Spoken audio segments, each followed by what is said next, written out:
Hello everyone, this is Yanhan. Today I'm going to introduce my RSK3 workshop assignment. As you can see here, the table of contents. Firstly, I will present my research question. After that, it's about the literature review and the methodology, finding, and at the end, conclusion replication will be given. At the beginning, I would like to present the research questions. As you can see here, there are three research questions. The first two can be conducted by quantitative research, and the last one can be conducted by the qualitative research. The literature review. On the right side, the graph shows the development process of general decision-making styles from 2 factors to 5 factors. The decision-making style is nerd, habitual response pattern, and for individuals, of course, they can use a combination of decision-making styles. And I found the internal relationship among these factors. For example, there is a negative correlation between the rational and the spontaneous style. The dependent and avoidant styles were positively correlated, and the correlation between the rational and the spontaneous style is negative. I also found the external relationship, which means there are some external factors may influence the decision making. For example, there is no gender difference on any of the decision-making styles. And of course, the older, the less intuitive and avoidant. That's about age. And the time pressure will also have the influence on rational decision-making styles. Now comes to the methodology.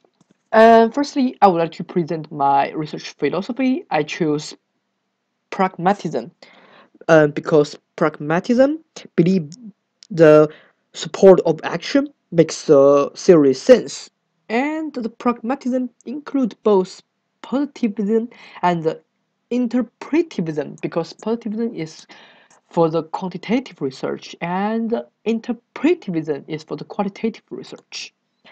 Sample sampling technique. For the qualitative method, I chose convenient sampling, and I have conducted 2 interviews, which means 2 heterogeneous samples were collected. And for the quantitative method, I chose simple random sampling, and in total 142 heterogeneous samples are collected. For the instrument, for the qualitative research, I conducted a semi-structured interview, and in total 10 predetermined questions are designed. For the quantitative research, the questionnaire was created by Scott and Bruce, and it was developed by the researcher me, and in total 28 questions are designed. For the data collect procedure, for the qualitative research, as you can see the table here, all the interviews information and interview information are presented here, including gender, age, the basic information, and the location, duration, those interview informations. And for the quantitative research, the data is collected from the online survey by SurveyMonkey. For the data analysis, I choose SSTI for the qualitative method and SPSS for the quantitative method to check the validity and reliability. For the qualitative research, to check the validity, I chose member check, which means after the interview is finished, I send back the notes to the interviewees to check whether I have already captured all the keywords or the keynotes for their ideas. For the quantitative research, I have contacted the Chromebox Alpha to test the reliability. As you can see here, the 5 series of questions the Chromebox Alpha are presented here. Only the last 3 are larger than 0.65, and the first 2 are below 0.65, which means these 2 series questionnaires are not reliable, which means they need to be improved. And now I'm trying to talk about the findings for the qualitative research.